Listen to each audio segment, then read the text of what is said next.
Assalamualaikum semuanya. Waalaikumsalam Ibu. Apa kabar kalian hari ini? Alhamdulillah Bu. Alhamdulillah baik. Dan sebelum kita mulai pelajaran hari ini, kalau baiknya kita berdoa dulu ya. Baik, Silakan Ibu. buka kelasnya untuk dipimpin doanya. Berdoa mulai.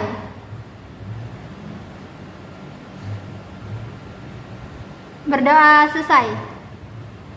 Sebelum kita memulai pelajaran hari ini, absen dulu ya. Baik Ibu. Alhamdulillah masih semuanya hari ini ya. Langsung kita mulai aja pelajaran hari ini. Jadi hari ini kita akan mempelajari mengenai sistem pertahanan tubuh atau sistem imunisasi. Sistem imunitas yaitu adalah sistem imun atau sistem kekebalan tubuh adalah suatu sistem dalam tubuh yang terdiri dari sel-sel produk zat-zat yang dihasilkan yang bekerja sama secara kolektif dan terkoordinir untuk melawan benda asing seperti kuman-kuman, penyakit atau racunnya yang masuk ke dalam tubuh. Di sini ada mekanisme pertahanan tubuh. Mekanisme pertahanan tubuh itu dibagi menjadi dua, ada yang pertahanan tubuh non spesifik dan ada yang pertahanan tubuh secara spesifik. Yang non spesifik itu adalah pertahanan tubuh dari bawaan. Yang pertahanan tubuh spesifik itu adalah pertahanan tubuh yang secara adaptif atau beradaptasi itu. Yang pertahanan tubuh non spesifik itu ada yang pertahanan tubuh pertama, kedua. Yang pertama itu kulit dan membran mukosa, cairan sekresi dari kulit dan membran mukosa. Yang pertahanan kedua itu ada inflamasi, sel-sel fagosit dan protein antimikrobia. Yang pertahanan tubuh spesifik itu adalah pertahanan tubuh ketiga yang terdiri dari limfosit dan antibodi.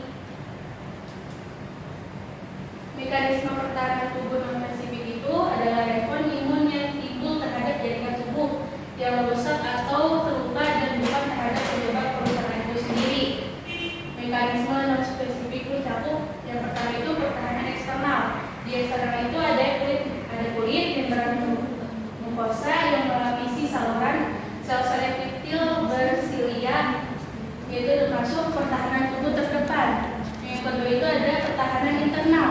Di internal ini ada fagosit, sel NK dan protein antimikroba. Dan selanjutnya itu ada mekanisme fagositosis. Mekanisme fagositosis ini melibatkan sel makrofag dan neutrofil, dan yang terakhir ini adalah eosinofag. Eosinofag ini sebenarnya berperan tidak terlalu banyak dalam mekanisme fagositosis ini. Mekanisme fagositosis ini misalnya itu ketika kulit kalian terluka kena jarum atau misalkan paku. Nah kemudian itu si sel ini akan rusak. Selnya rusak ketika terluka. Kemudian ketika sel ini rusak, dia sinyal kimiawinya ini akan aktif. Ketika sinyal kimiawinya aktif, dia akan memanggil si neutrofil untuk aktif atau datang. Nah, ketika si neutrofil ini aktif atau datang, dia akan menelan, memakan atau menghancurkan si bakteri ini. Tapi si neutrofil ini dia hanya bisa memakan atau menelan atau menghancurkan bakteri itu 5 sampai 20 bakteri saja. Sehingga ketika si neutrofil ini dia kekenyangan atau sudah mencapai batasnya, dia akan ketika itu si menosit ini akan menyusul. Tapi sebelum si menosit ini memakan bakteri, dia harus menjadi si mikrofag dulu agar bisa makan bakteri ini. Makrofag ini, makro artinya adalah besar, dan si fag ini adalah fagositosisnya yang artinya makan. Artinya makan besar, yaitu si makrofag ini bisa memakan bakteri sampai 100 atau sampai habis si bakterinya. Jadi sampai si bakterinya ini habis terhancur atau kemakan itu kan.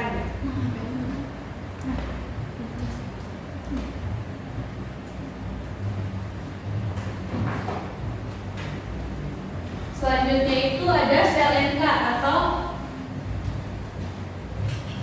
natural killer cell, yaitu pembunuh ya pada pertahanan alamiah. Non spesifik ini selain sel-sel fagosit ada juga sel pembunuh alami, yaitu natural killer cell yang meliputi limfosit granula besar.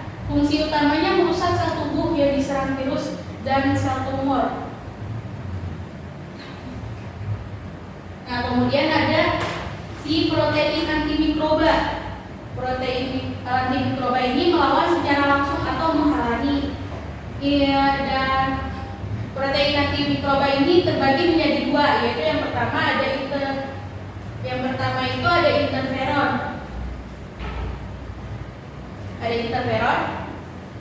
Interferon ini terdapat pada sel tubuh yang terinfeksi virus untuk melindungi bagian sel lain di sekitarnya. Jadi dia untuk melindungi si bagian sel lain sekitarnya agar tidak terkena bakteri juga.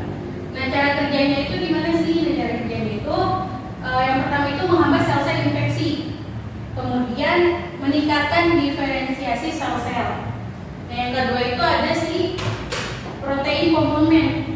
Protein komplement ini cara kerjanya ada tiga, yaitu yang di kelompok terdapat di kelompok plasma protein, yaitu di sirkulasinya. Kemudian aktif jika sudah ada ikatan antigen dan antibodi. Jadi si protein komplement ini dia akan aktif ketika sudah diikatkan dengan antigen dan juga antibodinya. Nah, kemudian ada penempel di permukaan tubuh mikroorganisme. Nah, selanjutnya itu adalah mekanisme pertahanan yang spesifiknya. Tadi kan yang spesifik, dan sekarang kan si spesifiknya.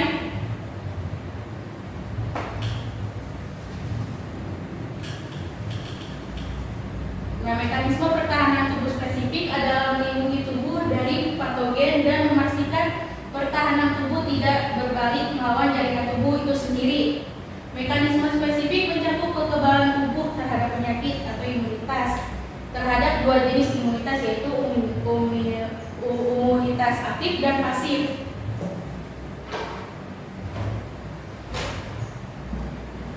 Nah, kemudian ada imunitas seluler. Imunitas seluler ini oleh si limfosit T. Nah, tugas utama dari imunitas seluler itu adalah menghancurkan sel tubuh yang telah terinfeksi patogen. Nah, kemudian sel T dibagi menjadi dua, yaitu sel T ada. Yang pertama itu ada sel T sitoksik atau TC, ada sel helper atau TH. Masing-masing membuat konteks spesifik dengan molekul MHC pada permukaan sel tubuh. Sel TC bereseptor terikat fragmen antigen yang dikirim MHC kelas 1. Jadi si sel TC ini dia merupakan MHC kelas 1. Nah, kalau misalnya si sel TH itu ada reseptor terikat fragmen antigen yang dikirim MHC kelas 2. Jadi kalau sel TC ini dia MHC kelas 1, kalau misalnya sel TH dia merupakan MHC kelas 2. Nah, di sini ada sel T memiliki interaksi dengan kelompok molekul asli yang tersusun dari glikoprotein permukaan sel, kompleks histokompatibilitas mayor histocompatibility atau MHC pada manusia, yaitu human leukosit antigen. MHC ada dua macam. Tadi ya, MHC kelas 1 pada sel-sel tak berinti. MHC kelas 2 dia khusus sel-sel kekebalan, yaitu makrofag, sel B, sel T yang telah diaktifkan, sel timus. MHC berfungsi mengirim antigen ke sel T.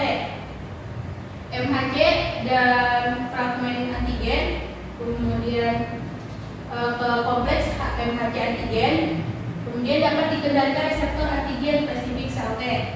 Makrofag berinteraksi dengan antigen. Kemudian MHC kelas 2 Selanjutnya adalah akan dikendalikan oleh sel TC. Antigen akan dihancurkan dengan set T dengan bantuan sel TH. Nah, kemudian ada sistem pertahanan humoral,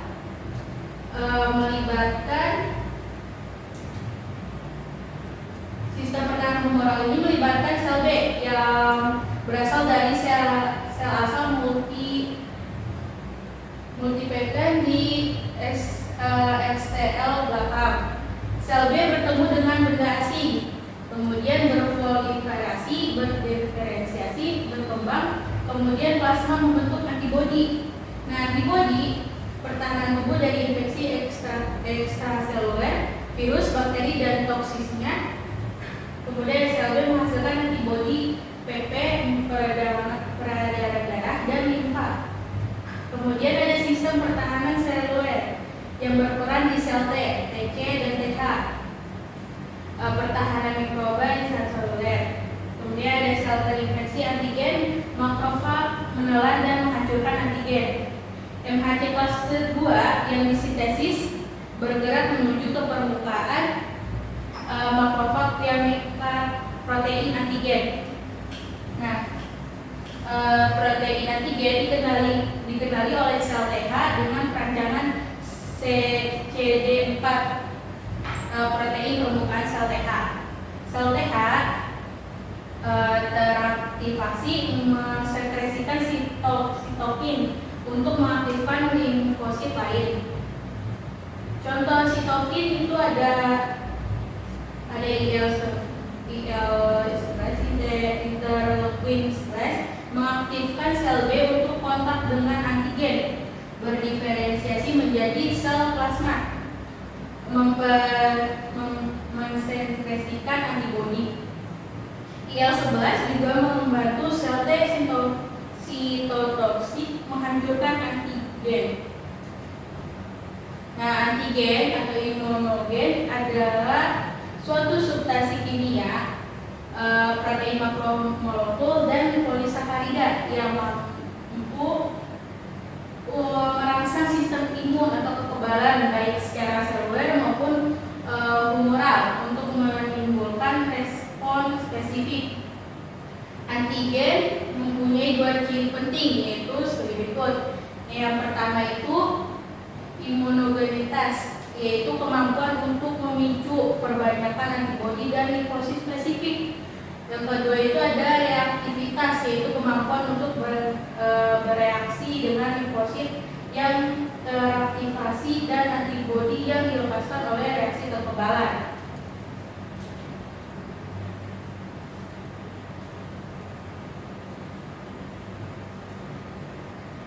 Nah, ini gambaran dari peningkatan antigen oleh antibodi.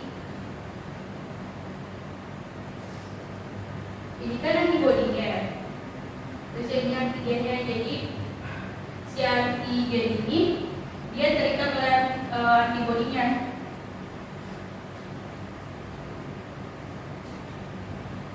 Nah, kemudian ada antigen dapat dibedakan menurut sifat kimianya.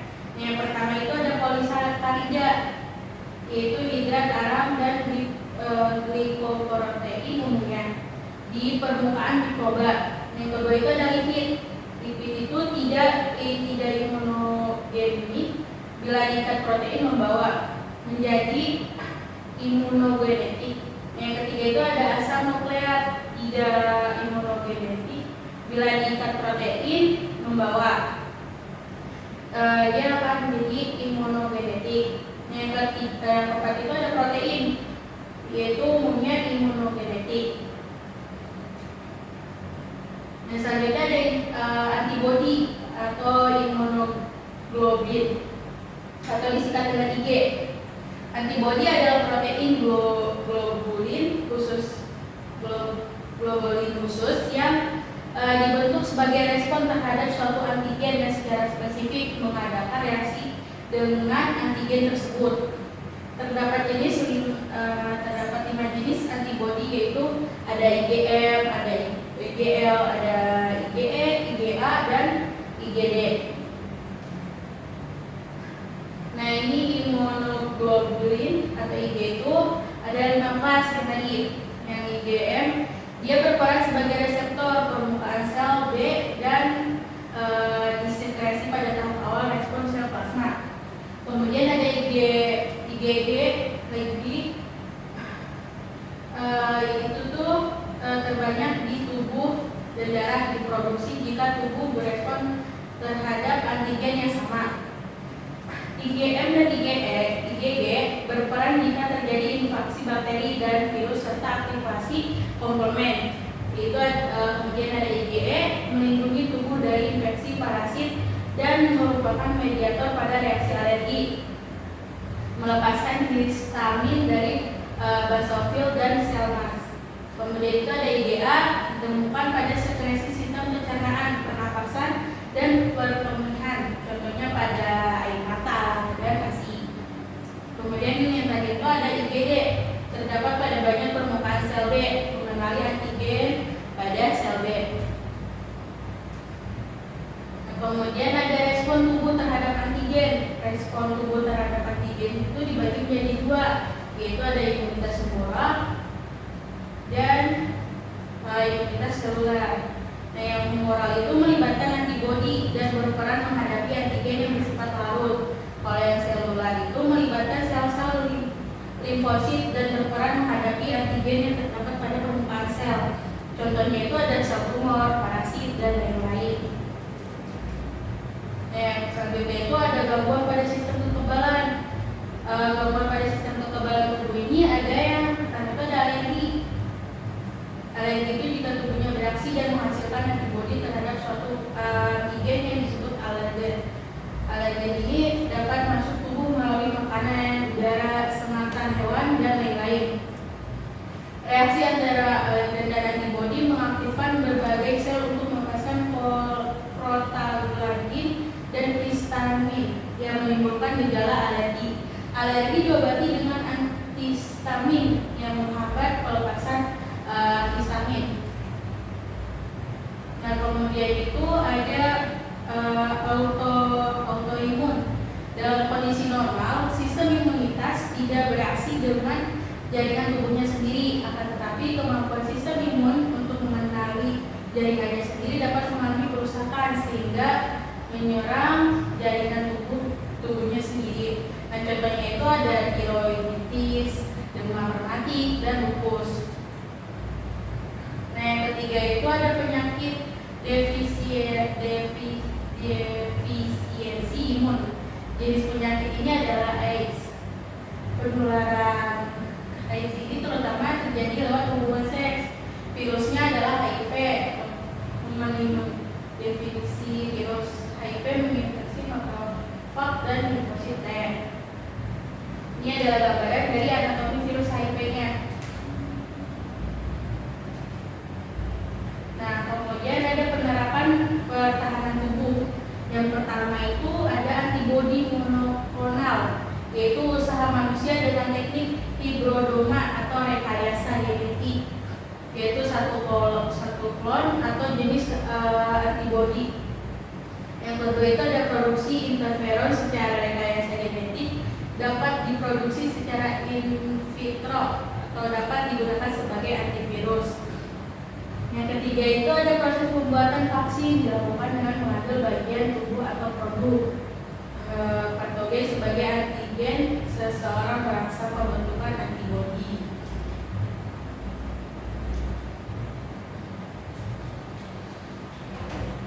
Nah, itu tadi penjelasan mengenai sistem pertahanan tubuh.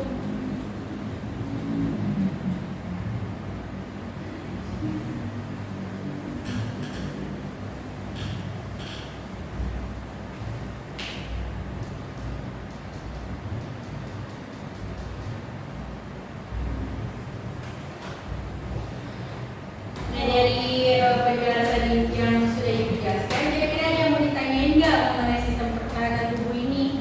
Nggak ada, Bu. Nggak ada. Kalau nggak ada, untuk hari ini tugasnya itu untuk hari ini menuliskan atau menyebutkan kelainan yang terjadi pada sistem pertahanan tubuh ya. Minggu Baik, depan Ibu. dipresentasikan. Baik, Ibu. Ya, sekian dari Ibu. Assalamualaikum warahmatullahi wabarakatuh. Waalaikumsalam warahmatullahi wabarakatuh.